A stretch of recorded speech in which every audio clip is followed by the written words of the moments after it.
Episode number 89 of the Wholesome Fertility Podcast. Welcome to the Wholesome Fertility Podcast. I'm Michelle, a fertility acupuncturist here to provide you with resources on how to create a wholesome approach to your fertility journey.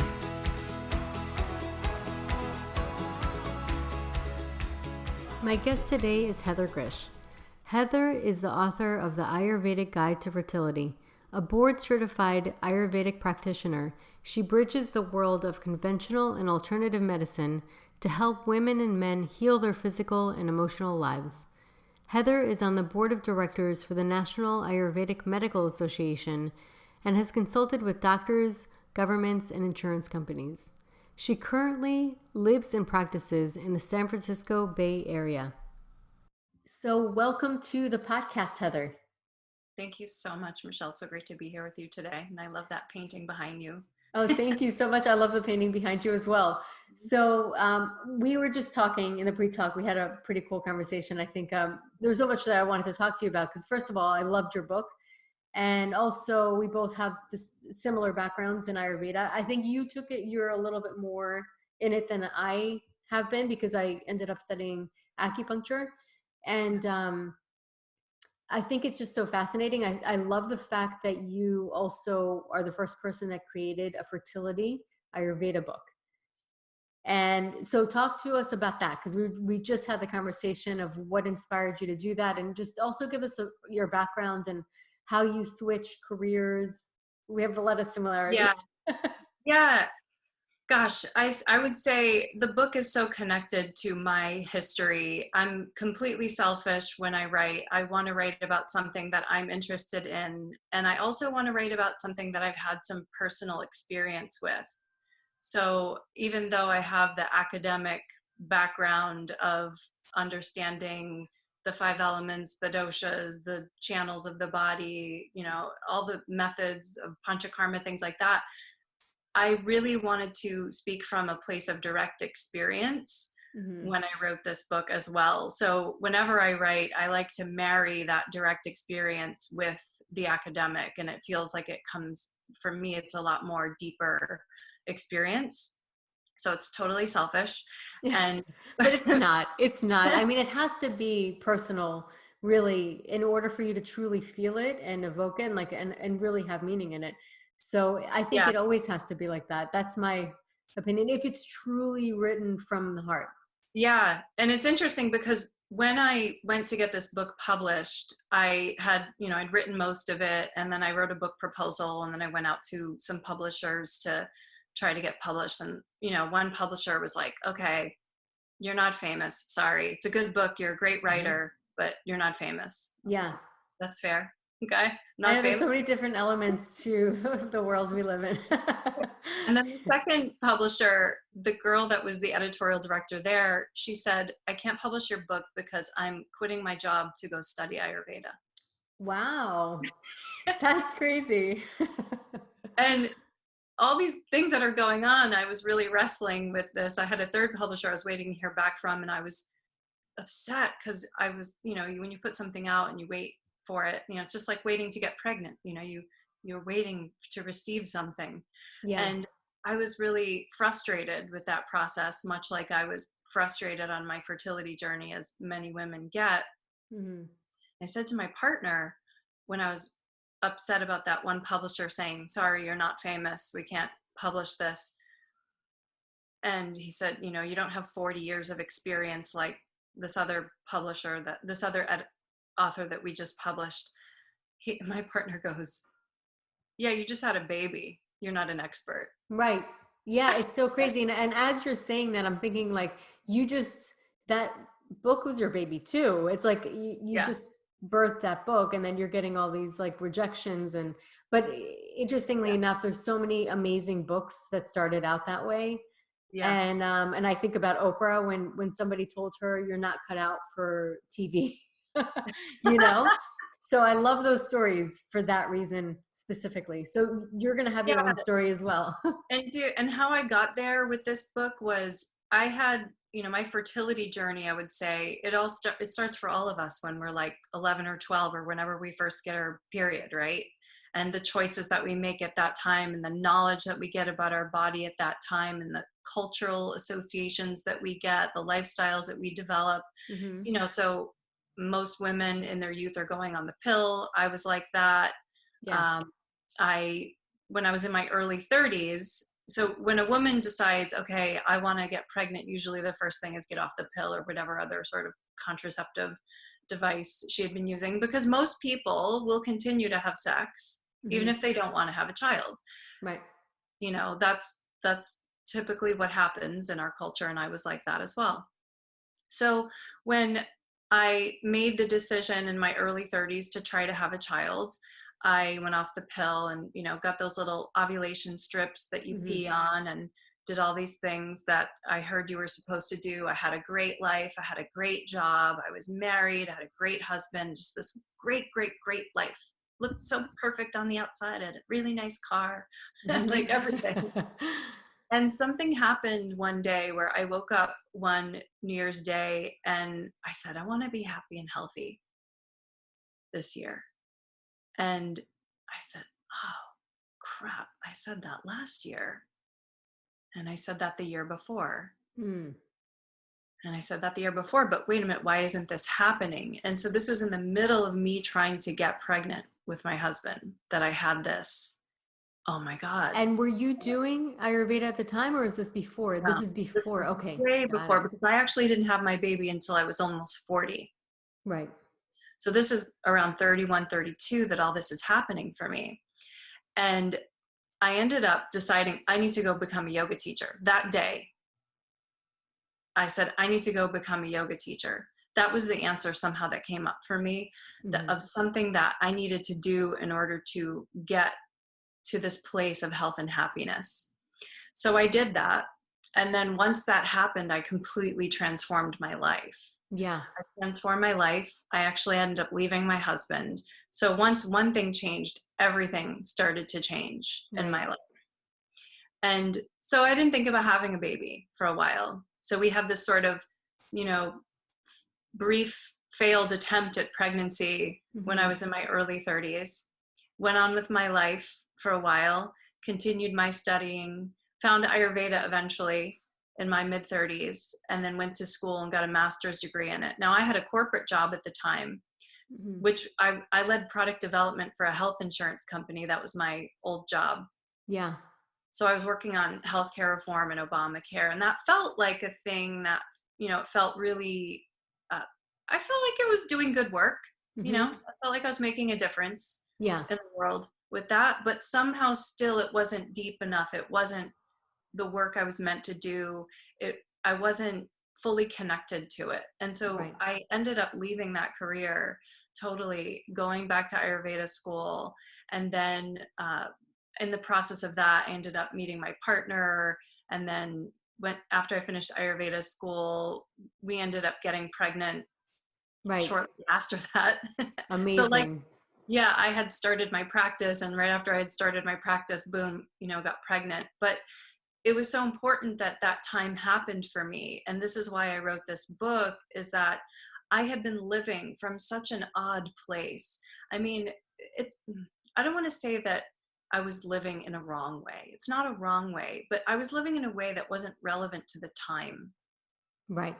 And I It's think, almost like misaligned, and I've been there. I know exactly what you're talking about. It's just not being aligned. It's almost like I consider it like the chambers of a key or a lock, where once you put those chambers in alignment, everything falls into place. That's how I see it. I literally see it like that. yeah, totally. I think that we get so conditioned by our environment to think, I've got to get the good job. I've got to do Mm, this. I've got to do that. I got to do maybe what my parents want me to do, or I got to do what my parents don't want me to do, hmm. however that goes for people. But I think especially now with women having children later, which is becoming more of a norm in our society, Hmm. that we get these more spiritual experiences as we get older. We develop more meaning. We start to understand how our past has affected us, and Hmm. how that sort of hero's journey has been shaped in our Yeah. life. And I think that for me, that sort of all converged around fertility.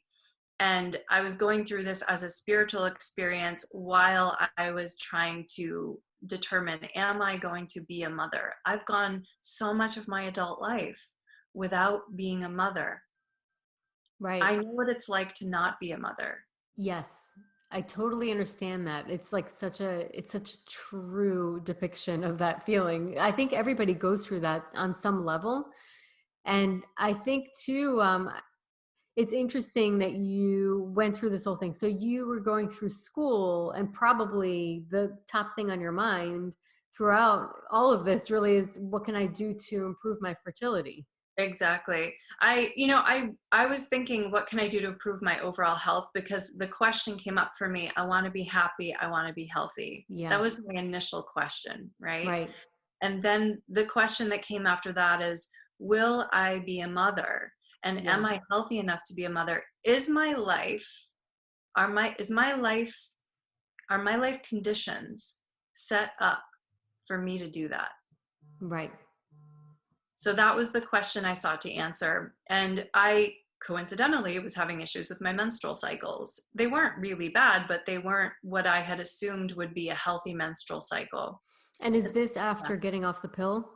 Yeah, totally. I mean, in So fact, I before, had you may have not even realized that you were having any cycle issues. exactly, Yeah. like so many women who have an irregular period, their OBGYN will say, here, go on the pill, Hmm. or they have an acne issue and, oh, the pill can help with, the pill can solve a lot of problems apparently. Right. Oh, So I know. I've heard the same thing, and I've gone on the pill as well.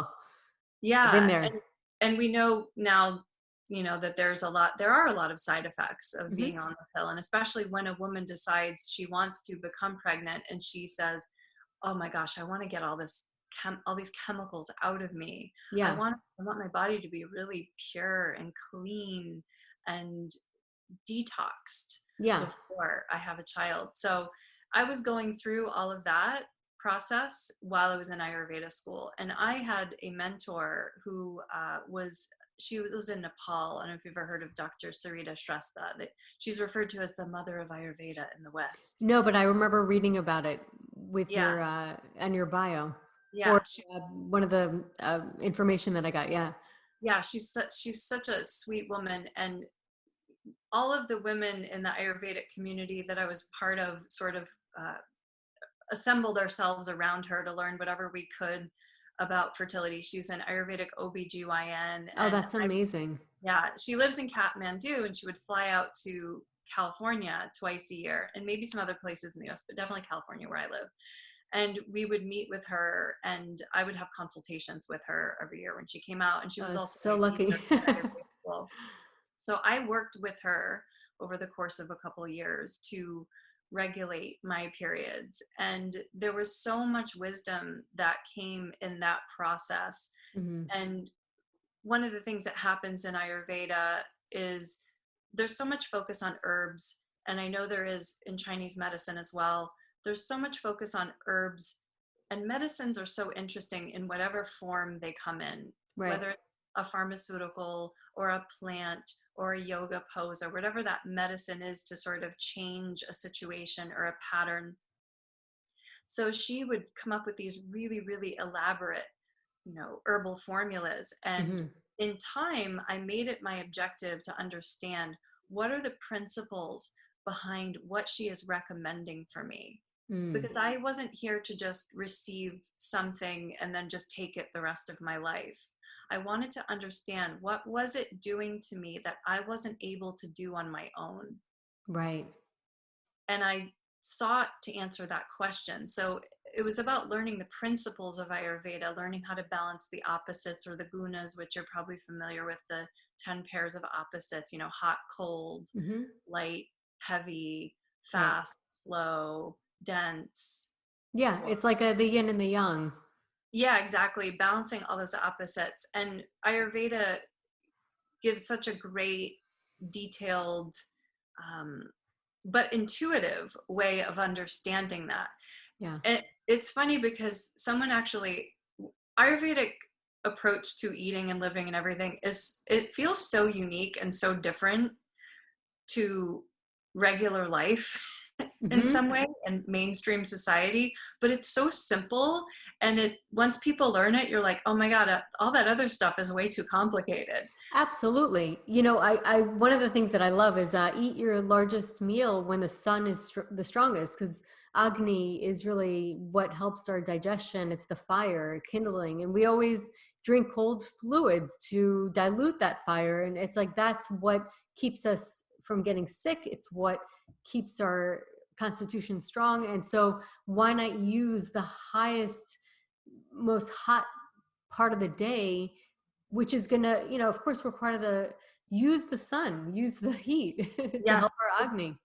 totally. Just that idea of working with nature. Hmm. And the reason that we don't work with nature now is we've just lost connection to it, Yeah, right? So people we've are now, gotten our way. and I get so excited when I see people posting something on Instagram about the moon. Oh, it's a full moon, and they take a picture of it. And I go, yes, this is Hmm.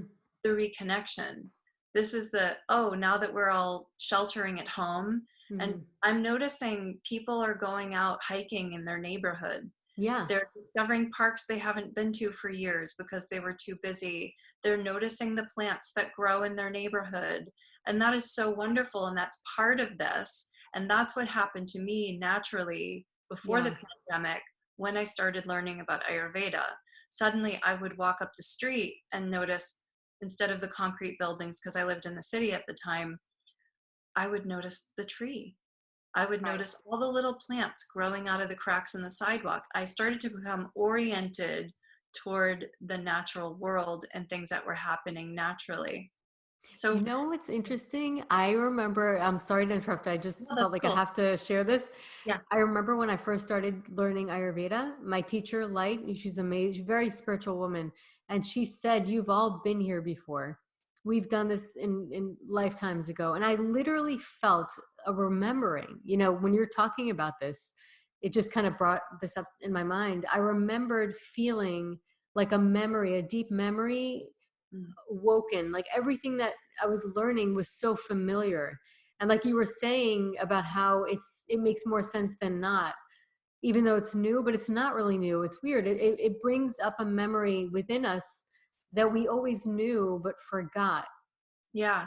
And that's the thing about consciousness. And, you know, I talk in the book about the difference between the intellectual and the primal, and kind of getting them to work on the same page. And we're so smart, and especially people who are into meditation, yoga, things like that, we're so smart. Our intellects are very well developed. We can get great job, you know, we can get the best grades in school. We can, you know, do everything so well. But there's a deeper part of us that we're not aware of Yeah, all the time. And that's, you know, modern science tells us that 95% of what's happening to us is being driven by the parts of us that are not conscious. right. And the intellect, when you have a thought about something, that's all happening in your conscious mind Hmm. when you have a thought. So when we tap into the fertile space comes more from the unconscious, from the soma, and it's just beyond our reach in conscious Yes. life. But like you're saying, you get a sense that it's there. You can't quite nail it down. And it's kind of like similar to that dream state. That's right. Yeah. So this thing about the primal, and in fact, you might like this part. You probably noticed in the book I wrote about one of the points on the back of the head, um, sort of at the At the base. junction. Yeah, at the base of the skull, the occiput there. Hmm. There's a point there, and it's really hard to find in all the yogic lore and all the Ayurvedic texts in Hmm. terms of the marma points and things like that. There's this spot back there that you kind of just tickle right at the very top of your neck, Hmm. that is more connected, say, with your primal brain, not your emotional brain like the limbic system Hmm. necessarily, but your primal brain that's really responsible for all of your urges and the functions of your body, your breathing, Right. and that the way that the animal works. We call it Po. It's Chinese medicine calls it Yeah. Po. It's just it's considered one of our spirits. We have different types of spirits or dimensions. Mm. And one of them, which is the spirit that is born when we're born, basically, and dies when we die. But there's other spirits that stay alive, that continue, Mm. and they're everlasting, lasting, and infinite. That's amazing. Yeah. The yogis call it Mastaka Granthi. Mm-hmm. And like you're saying, it's there's something really spiritual about this. And I know that everybody's trying to work on here the third eye and develop their intellect, because the word Buddha Mm-hmm. means intellect, or Mm-hmm. one who has intellect, because buddhi is intellect. Mm-hmm. So when someone is aiming to be a Buddha, they're aiming to have intellect, to be enlightened. But when we want to tap into this primal part of ourselves, it's not about getting more intelligent, Mm-hmm. enlightened, smarter. It's not about that. It's about learning how to tap into the deeper primal parts of ourselves. And it brings up the very essence of our being. It brings up that, like you're saying, where you came from, Mm-hmm. where you're going. It's existential, it's spiritual, it is mystical. There's so much about the fertility journey for women that, I mean, and you kind of learn this after you have kids. You kind of you see it. It's I really feel like after you have kids, it awakens a part of your brain that was never awakened before. And you yeah, become primal because you become very protective. You become like you yeah, have that instinct. You really start to feel instincts that you never had before. You yeah, immediately know things that you wouldn't have thought about to keep your kids safe. It's just, nature's way of having us protect our kids. It's yeah. kind of an interesting thing. And what I think about when you're talking about this is yoga, the yoke of bridging our spirit to our bodies. Yes, exactly. And like we knew this was happening after we have the kids for sure. We can feel that primal thing come back into us. But I think that I think that we shouldn't have lost it in the first I place. agree with you. I agree And with you. yeah, Yeah. so this for me, and it was really weird how I discovered that point. I am gifted things, I will say. That's Mhm. my it's my thing. Yeah. The universe gifts me things, and that was one of the things that was gifted to me. In fact, when I had first met my partner, he randomly started coming up behind me and putting his finger on that part of my neck. Wow. That's so crazy. And I was like, he's a PhD in biomedical science. He's kind of a weird, really super smart guy. So I was like, okay, he knows something about this. He's got some research on this, and he's doing something to try to make me fall for him. I love that. That's That's great. what's going on in my mind, because Uh-huh. actually he wasn't what I thought I was going to end up with, my partner. He wasn't Mhm. really at all what I thought I Like was in going the to. sense that he was more analytical and not as spiritual, that kind of thing. I think that because I had gotten into Ayurveda, I was like, oh, I'm going to end up with an Indian guy. That was, and he's this kind of blonde Jewish guy scientist that seems so different than me. It's funny because I also married a doctor, very science Yeah, oriented, but it exactly. works. So he started coming up behind me and, putting his finger in that point. And I noticed something happened to me. I felt this deep settling in to my body that stopped every single one of my thoughts. And it was more effective than any meditation practice I'd ever done, because we're all looking to sort of have peace, stop the thoughts, right? Mm. That's why we go to meditation. You sit there and you hear all your thoughts and you're like, wait, why won't they just stop? But that stopped it for me. Mm. And Wow. then about a few weeks later, I was away at Ayurveda school, which was away at an ashram. I had the privilege of going to get a master's degree in an ashram in the Santa Cruz That's Mountains. amazing. It was amazing. It was absolutely amazing, and I loved it. And one day, one of my classmates randomly came up to me and put her finger in that spot, That's that amazing. same spot. And then a couple of weeks later, I went to a workshop with one of my favorite yoga teachers, Angela Farmer, who teaches all about she has a video, like a video of her called The Feminine Unfolding, which is a really beautiful thing to watch. And it's all about how women have I'm started gonna to write that do down. yoga like men. Mm-hmm. And we, because yoga that we practice was built for, 12-year-old boys to make them strong for, Mm-hmm. uh, that purpose. And when she taught yoga, she learned how to, get this more fluid, sort of flowing snake-like movement, inner to the outer. Anyway, I could tell you a lot about her. She's amazing. I love her. But she started this workshop talking about that point. This all happened within a month. Wow, that is crazy. We get signs. It's pretty Yeah. intense. And she had a really amazing story about, Anana from the Greek culture going into the underworld. So like where all these themes that are coming up in what you were talking about, it's all about going into the underworld, like into the depths of yourself. Totally. And you know what I think about is it's challenging to do that. It's a challenge to decide, I'm going to do this. Just like you said before, you have to go against the opinions of your parents and then changing not only a career, but a relationship, just so that you can get inwards closer to who you really are and to align your own life. And what's interesting to me is that it's such a multifaceted thing, like to go to health, which I think is a great way to put it. It's not about fertility, it's about health. It's Yeah. really about health, and everything else comes with it. And the fact that health is a multi-dimensional thing. It's what you do, because a career can get you so sick, a relationship can make you sick, food can make you sick and heal you at the same time. Each of them can do both. Yeah.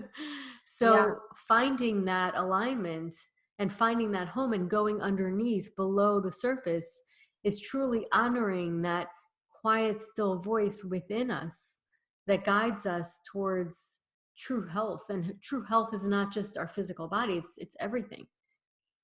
And it's really interesting because there are a lot of ways to tap into that. I know for you, you said acupuncture was such a big game changer in your life. Hmm. For me, I love writing.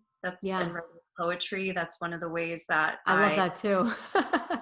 yeah, it's like it So many enlightens me different with ways. my bottom up process. Yeah, My creative process yeah. is, I believe, it's a bottom up process.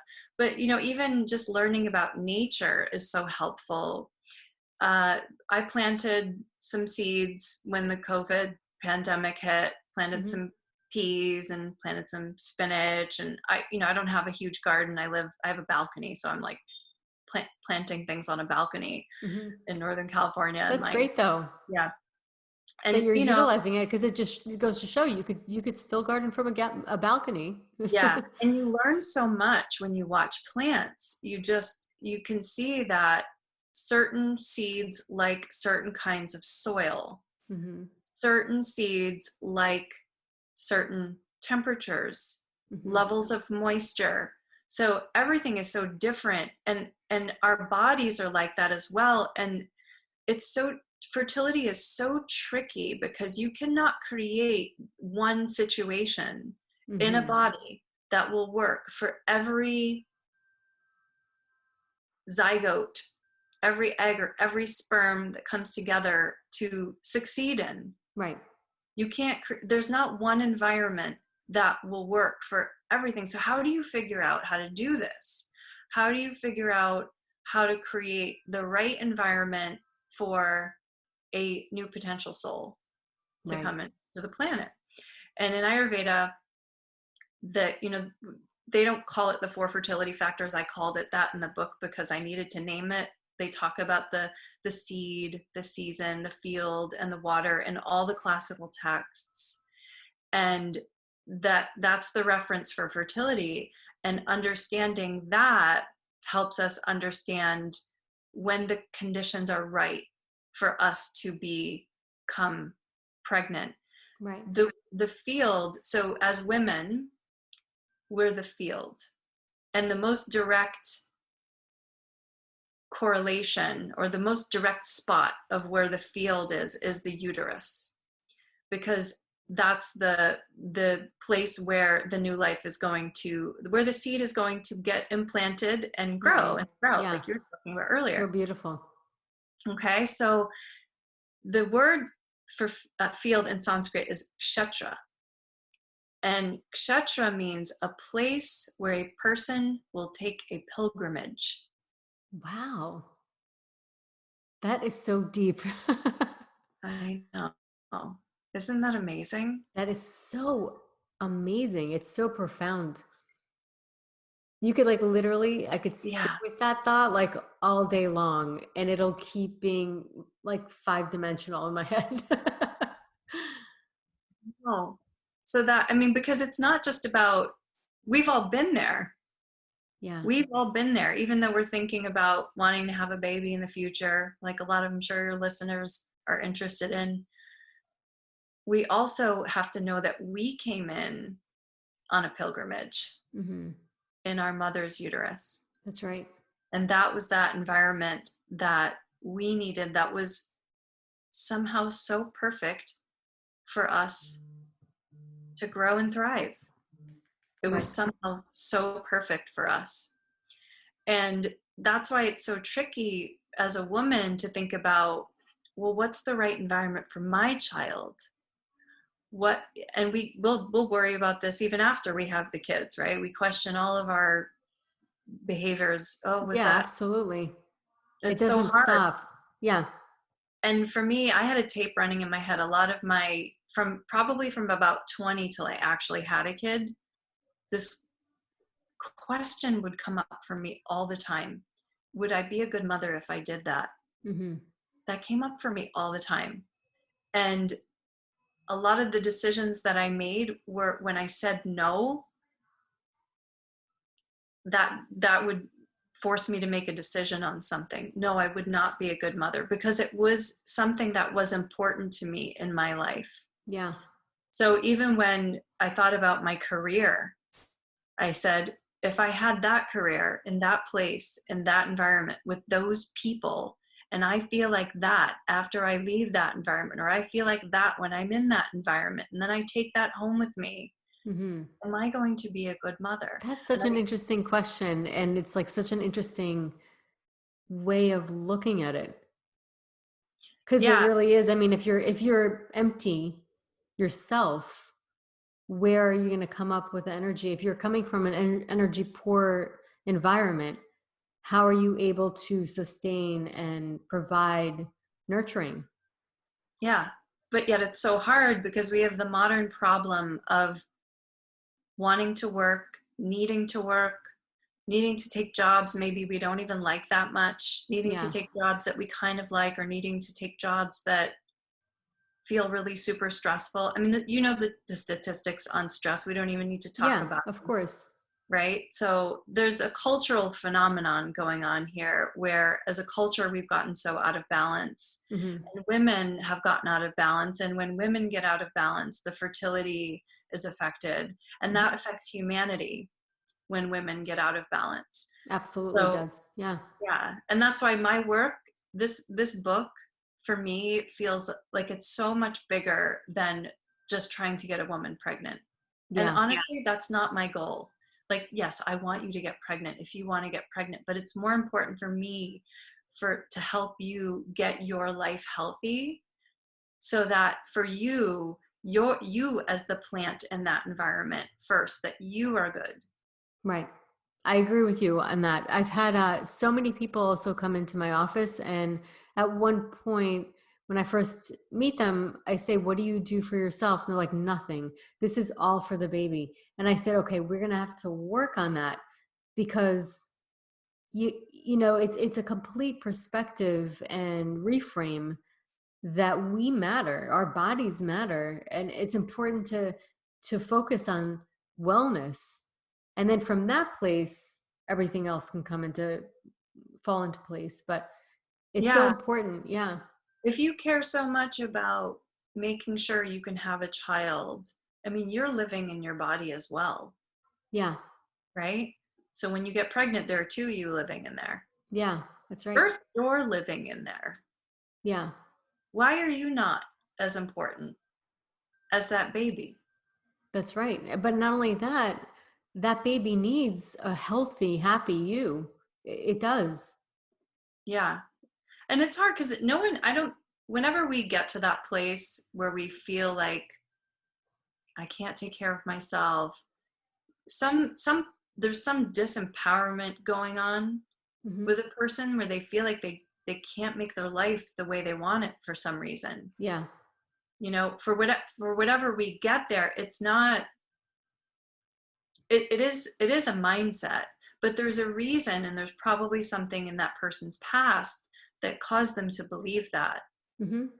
Right? So there is a psychological component to this as well, of how do you let that go? Yeah. And so in Ayurveda, when you're working with somebody and you see that they're holding on from some kind of psychological block or pattern, how do you work with them on that? I know that it's different depending on the doshas, but walk us through that.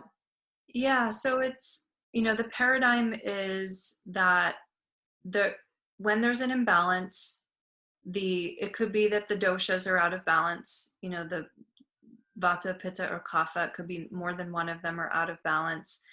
And when something gets out of balance, And just for the listeners to hear, because yeah, they may not know what would you like me dosha to is. Yeah, explain yeah. the Give them a dosha? little background on Yeah, what doshas are. Yeah. so doshas, the word dosha actually means literally that which can go out of balance. Hmm. So you have doshas in your body. There's one is vata, which is the air and space elements, and it's movement, and it can come in the form of gaseousness or twitching when there's too much of it, or loss of mobility, or dryness, or roughness, or cracking. Those are spasming, things like that. Those are examples of when there's a lot of vata in the body.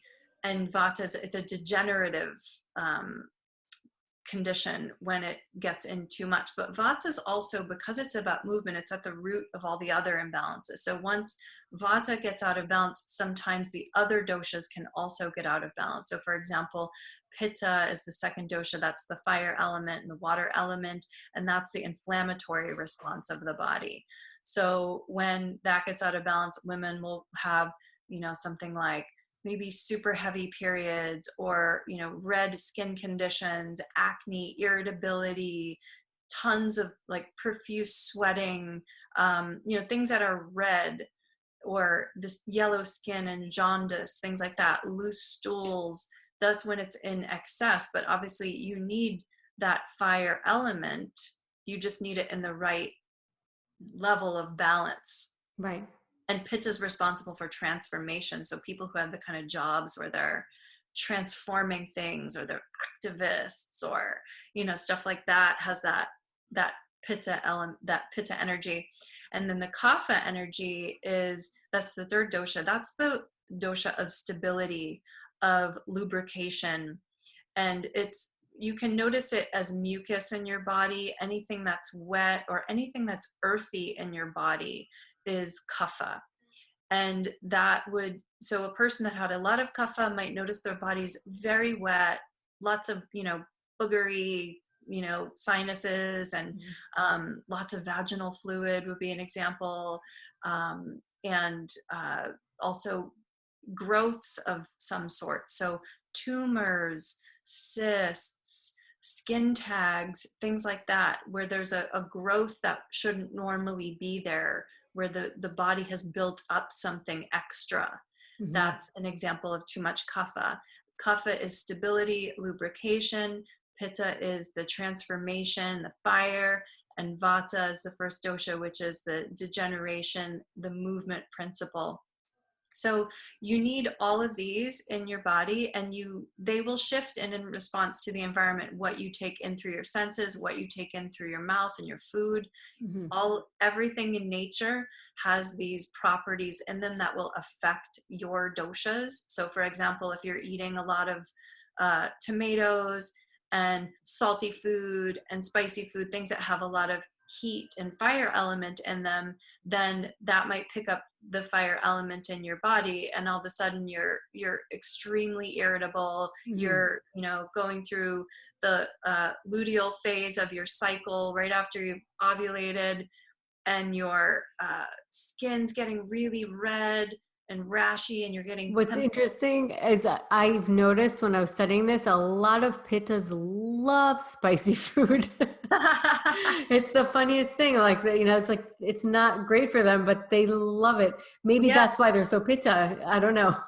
yeah, it's a chicken or egg thing for Yeah, sure. It really is, right? Because if you like increases like, so if right. you increase something in you, you take something from the environment with certain properties that will increase those properties in you.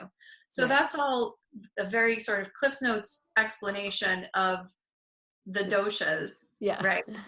The Cliff's Notes explanation. But there's another thing, so that causes an imbalance in a body, and that's the Agni, which you talked about. And if the Agni is not regulated with the diet, with the metabolism of the experiences that come in, if that is not equalized, then we can get ama, which is essentially toxicity of, it's a blocking sort of toxicity in the body. Hmm. And I think a really tangible way of having a person understand it is the plaque on your teeth Hmm. or the plaque in your arteries. All these plaques are forms of ama, and they form when your enzymes, your agni, have not done an amazing job at processing something thoroughly, either because you ate too frequently, or you ate the wrong foods, or you ate at the wrong time of day, or Hmm. you weren't exercising, or you started to exercise right after you eat. There's so many transgressions that we can do as humans to mess with that. Right. It's like stagnation. It creates It is. stagnation. And what's interesting is in Chinese medicine, there's something called the cold womb, and we need warmth. And one of the things that we tell people is don't drink cold drinks. Try to have more cooked vegetables. You don't want anything too raw, because it has a lot of cold nature, and it can affect Agni. So it's kind of That's awesome. similar. Yeah, Agni is I hadn't also, heard that. I hadn't heard cold womb, but I love that so much. yeah, but think Yeah, about it, because yeah, Agni's in that, it really is the digestive fire, but it's really in the center, and it's like the triple warmer is part of the triple warmer, which is the whole thing. It goes all the way down to the womb. yeah. So Agni plays a role, because if you're talking about transformation, what's more transformative than a zygote, an embryo, like transforming so fast. It needs a lot of mitochondria. It has a lot of mitochondria for a reason, because it's ready to transform. And think about even the word of, like, when animals mate, we say, "Oh, the dog is in heat," Right. right? I So, think there's a lot of symbolism that we have even in our language. right? Yeah. Yes. And that's the cool thing, I think, when you learn another language, like we had to learn Sanskrit when we studied Ayurveda, it sort of makes you even think about your own language a little bit more and the meaning of things. Yeah. And going back to your question that you had asked me about how in Ayurveda we work with this, Hmm. when someone, I went on that long sort of explanation of the doshas and then the Agni. And so to give the background on what can create the imbalances, the imbalances can be created yesterday. Hmm. They could have been created 20 years ago. They could have been created when you were being cooked in your mom. I mean, they Yeah. could have been created at any time. But what we have to do is we have to understand that when an imbalance occurs, and if it damages a tissue of the body, if there is a wound there, it creates what we call a kavaigunya, which is a weak or defective space in the body, and especially when there's agni. Hmm. So vata, I'm sorry, especially when there's ama, Deficiency. Oh, ama. Okay. especially when there's ama.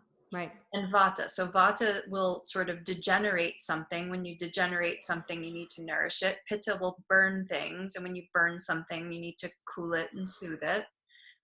And burning things can also cause, blockages as well, because it can, damage the tissues, which will damage the channels. And then with kapha, the growths can block things. Hmm. But amit in and of itself is a blocking substance.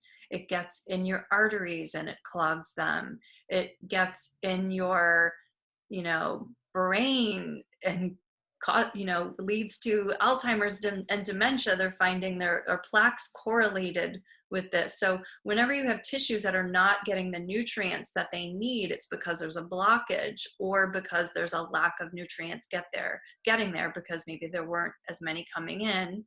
But so many of us have so many nutrients coming in, and then we're taking all these herbs and all these supplements and all these Right. things to try to, you know, blast them in there, but you can't blast in something if there's a blockage. Right. So we have to remove the blockages. And so in Ayurveda, that's a long way of saying that we do a lot of cleansing. Hmm. And, it's probably one of the things that Ayurveda is known most for because, like Chinese medicine, it's thousands of years old. It Hmm. was a complete medical system in India, much like Chinese medicine, was in China before everybody started modern medicine or allopathic medicine or Western medicine or whatever you want to call it. Hmm. There were vast systems of medicine that have kind of become to be known for something, Yeah. right? Like Chinese medicine got known somehow for acupuncture. Ayurveda is a little bit newer to our culture, so it's really not known for anything specific yet, I would say. But cleansing is one of the big things that we do. It's probably known for the doshas. Everybody wants to take a dosha quiz and Yeah. understand their constitution. What's Um, interesting is that we know yoga as it's just by itself, but the truth is yoga's part of Ayurveda. yeah, I was a yoga teacher before I studied Ayurveda, and I always say that yoga in and of itself, like you said earlier, is the yoking of the soul to the body, right? So it's, when the finger was placed back there and I could get a full sense of everything, Mm. my whole body, the world, all kind of coming together. That's really yoga. But the way that we know yoga in our culture is hatha yoga, the poses, or we know, the limbs of Ashtanga yoga. We know the breathing, meditation, things like that came out of yoga. So when I became a yoga teacher, I was really I was doing 3 hours of yoga a day sometimes, like really into it. I was a very athletic person. And it really helped me learn how to control my will, my muscles, my bones, my Hmm. action, regulate my energy and my action together and get a sense of that, or when to let go a little, when to turn the dial up a little bit in my Hmm. action, to Right. be aware of my thoughts, to be aware of my breath. What happened for me with Ayurveda is that it helped me understand the dimensions of myself that were more visceral, that Hmm. were more urge oriented and emotionally oriented. Right. And Which is what you call the primal. yeah, yeah, exactly. And so I think that's why we have this gift of Ayurveda, and you were gifted it before you had your children, Hmm. and I was gifted it as well. The moment I first heard about it, I said, "What's that about? I got to understand that. Why doesn't anybody I know about this? Yeah. Why?" It is so amazing. And I was working in healthcare. I was working in the health insurance industry. So I was like, people need to know about this. This just makes so much sense. And it seems way more efficient than Yeah. what we're doing. So that's how I got here to become an Ayurvedic practitioner. And I serve on the board of NAMA, the National Ayurvedic Medical Association, and we're trying to essentially create Ayurveda as a profession in the US. My goal is that there's, somebody who's 22 years old who gets out of college who says, I could do this as a job Yeah. in Well, the you know, US. what's interesting, one of the reasons I wanted to further my education is because at the time, one of my frustrations was that you can't get certified. This Yeah. is years That's ago. This is yeah. like 15 years ago. Yeah, because it is about 20 years behind acupuncture. And, Yeah. so now we do have board certifications and things like that. That's all happened in the last couple of years. That's great. But Great to yeah, hear. it's forming, Yeah. but it's evolving. And much like, a baby grows, it's like there are these little things that get put together, and then all of a sudden there's a growth, and it Right. turns. And you also have to meld it with the legal system. Yes. That's a whole other thing. Exactly. It's really super Yeah. tricky. Yeah, But for sure. basically, yeah, so for me and for my clients, the other way that I got fascinated by this, and when we are healers, I do think that we look for the things that we're seeking in some way, that we're trying to Oh, process, right? absolutely. There's like a Yeah. level of projection that happens when you're a healer. Hmm. Like I noticed that, everybody who's creating programs for different things, it's because they struggled with that themselves and have learned something that they think that they can help other people with. Yeah. So there's a value in that, I think, because when you see that someone else has overcome something, Hmm. it's possible for you too. Yes, it gives hope. It really does give hope because we learn from each other. We're social beings and we need to see if we could see some kind of proof or a story of somebody that relates to what we're going through. It really does create a sense of hope. Yeah. So before I had a child, a lot of my clients were people that were coming to me for, I got sleep issues, I've got mostly digestive issues, because that's kind of why a lot of people come to Ayurvedic people. They've been to everybody else Yeah, and they haven't been able to get their digestive issues solved. And then they're like, oh, right. what's that weird thing I've never heard of? My Right, last resort. And then they're like, wait, why didn't I find this earlier? exactly. Yeah. So the digestive piece is a big thing for Ayurveda. But what I noticed was that all the women that were coming to me, whether it was, you know, who any woman who had a period who was coming to me, there was something that was off about their period. So anybody who had a period, anybody who had, like any woman that was in her reproductive Taste. years Yes. had an imbalance in her period. Yes. And so I said, what's going on here with everyone's periods? And that was, so before I had a child, I was really working mostly with women to regulate their periods. Yeah, yeah, it's interesting because that's how I got in. This is why I'm here today. It's because of my period. I can thank my period for that. Yeah, right. My And probably, imbalanced period. and there's a wisdom in that, because we know that at the end of the month, when the uterine lining is shed, we get sort of a little report card of how the last month went. Hmm. Every month we get that. There is so much to learn Yeah. in that event, in that cycle, and paying attention to that cycle. I led a panel the other day with a bunch of other fertility experts. I should have had you on it. You would have been a good one. We'll have to do another one. Yeah. And like one of the women was pregnant on the call, and she said, we were talking about, is it scary to have a baby right now when we're in the middle of a pandemic, and she's 6 months pregnant. And she said, you know what, it's actually been a really calming, grounding experience Hmm. for me to have this baby, because it's been the one constant Hmm. I have in my life. Wow. Yeah. And think about that. Even before you have a baby, your period, even though it changes, is this constant that you have in your life that you can study. That there's so many different great ways to study it too. There's all these very detailed charting things that you could do. Yeah. I was kind of, I'm not terribly detailed about how I've tracked my own. I had a little, before they started having all these apps, I would just track little things I wanted to pay attention to, that I Yeah. noticed. And I chose what I wanted to pay attention to. And I started to read that, much like I learned how to read a stock on the stock market. But that's it. Yeah. It's just once you start to pay attention, it's amazing, but you get so many clues. Exactly. And so we just have such an opportunity to learn about this. And, we don't have to tap back into the primal after we have the kid. We can do it before we have the kid. We Right. can tap in. And even just one of the things I wrote about in the book, which might seem a little bit woo woo, and it certainly felt woo woo for me when I was experiencing it, but the idea of sound and playing with the sound of your voice Mm-hmm. when you are, chanting is so great. Mm-hmm.